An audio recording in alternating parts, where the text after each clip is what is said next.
जसं आता त्याचे एक सहकारी कोणीतरी सापडलेले आहेत, परीक्षित का काही नाव आहे त्याचं, आणि याच्या व्यतिरिक्त पण इतर लोकांनी त्यांना मदत केली असण्याची शक्यता नाकारता येत नाही.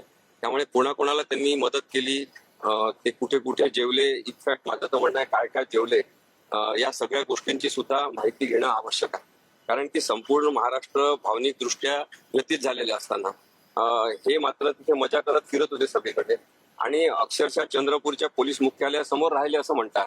त्यामुळे चंद्रपूरच्या पोलीस मुख्यालयाच्या समोर जर यांनी वास्तव्य केलं असेल तर चंद्रपूरच्या पोलीस मुख्यालयातल्या किंवा चंद्रपूर पोलीस स्टेशन मधल्या त्या संबंधित पोलीस स्टेशन मधल्या सीसीटीव्हीचं फुटेज सुद्धा कोल्हापूर पोलिसांनी मागितलं पाहिजे, की त्याची रेंज किती आहे, त्या सीसीटीव्ही फुटेजची त्याच्यामध्ये हे दिसतात का, हे सुद्धा बघितलं पाहिजे.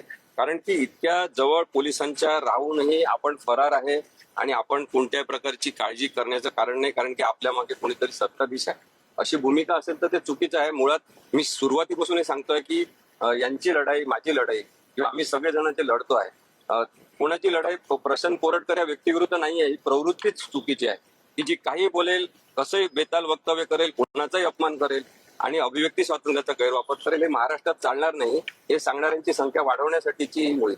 पोलिसांनी एक महिन्यापूर्वी काल त्यांच्या गाडी सगळी त्याचं फुटेज मिळालं.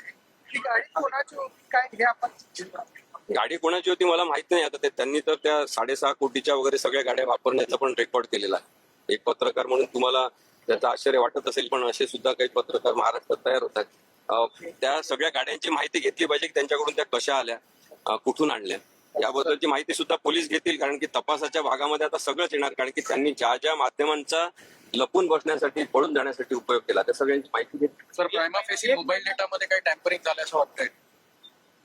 सर्वात पहिले उच्च न्यायालयामध्ये जेव्हा इंटरिम जामीनसाठीचा अर्ज सुनावणीसाठी आला होता मागच्या वेळेस, तेव्हाच सरकारी वकिलांतर्फे सांगण्यात आलं होतं, आम्ही हे म्हटलेलं नव्हतं, आम्हाला माहिती नव्हतं, सरकारी वकिलांतर्फे सांगण्यात आलं होतं की मोबाईल मधला डेटा त्यांनी त्याला काय म्हणतो, मोबाईल आपण हे केलेलं, फॉर्मॅट केलेला आहे. आता मी जेव्हा माहिती घेतली तेव्हा फॉर्मॅट करणे, डिलीट करणे, इरेज करणे याच्यामध्ये खूप मोठा फरक असतो.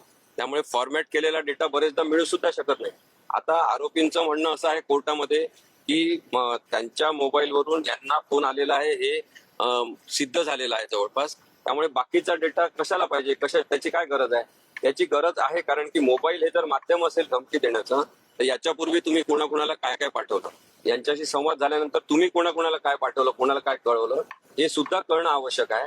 कारण की याचा अर्थ तुमच्या सोबत अशा गुन्ह्यांमध्ये सहभागी असलेले लोक कोण, याची माहिती नक्कीच पोलिसांसमोर आली पाहिजे.